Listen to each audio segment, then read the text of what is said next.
I want to bring in now Ohio Congressman Mike Turner, Republican member of the House Intelligence Committee, which will also question Mueller. So you're set to go. What do you want to ask him?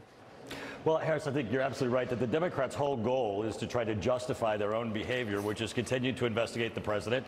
And as they were saying, they're going to do that in three ways to try to expand the conclusions. They don't like the conclusions that there was no conspiracy, no coordination with Russia, not just with the president, but with no Americans.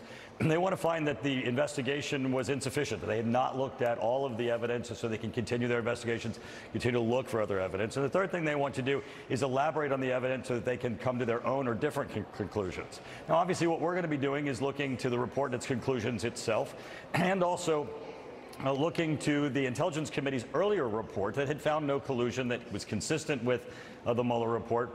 The work that we had done and the Intelligence Committee bolstered and supported Mueller's conclusions. But I think on the issue of obstruction, what's going to be very important is that Mueller, the team themselves, have said they were not thwarted, they were not inhibited. They came to a conclusion. They issued their report. Clearly, they were not obstructed. That certainly, I think, makes it more difficult for anybody to establish obstruction. I want to get in with this. House Intel Committee Ranking Member Devin Nunes says that he has a concern ahead of Mueller's testimony. Let's watch.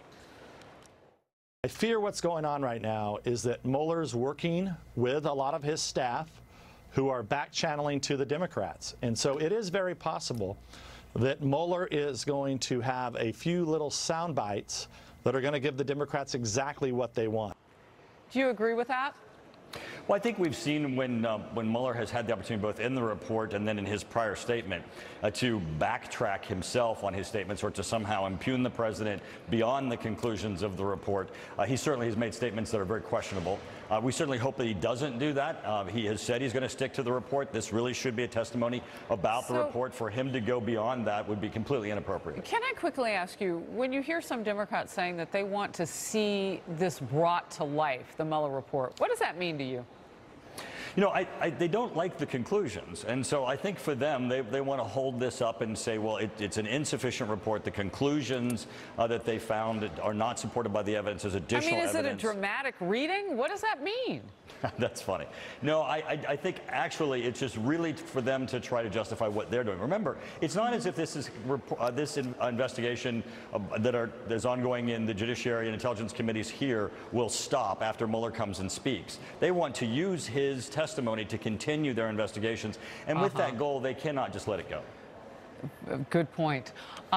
Great to see you today. Thank you for joining me from the great state of Ohio. Thank you. Fox News Channel will have special